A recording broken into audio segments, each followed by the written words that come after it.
So here are the two images, the boy and the girl. Now I need to create my display image. I'm going to click on Web at the top and then choose Web Large. I'll turn off artboards and then click Create. That will create my display document, which is 1920 by 1080 pixels at 72 dots an inch. Now that I have my display document, I need to get the images of the boy and girl over into this one. I could select all and copy and then go over and paste it, but there is even a faster way. I'll need my Move tool to do it.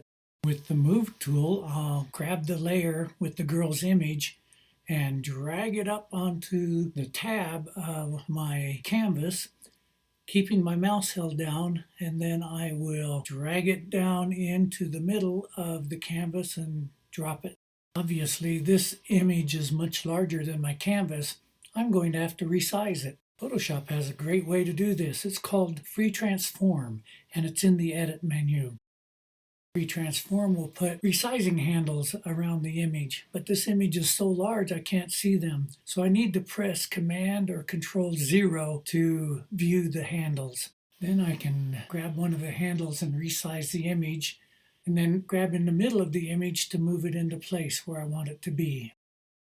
Then I'll just press Return on my keyboard to set the image.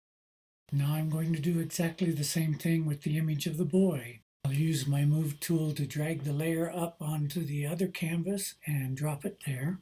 Command or Control T is the shortcut for Free Transform. Command 0 will let me see the resizing handles. I want to resize and place the boy so his face is about the same size as the girl's and that the eye levels are on the same plane. Again, I'll press Return to commit that transformation. Command or Control 0 will fill the screen with the image.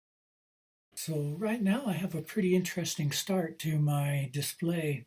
The information I want to provide will be in the center in the white areas.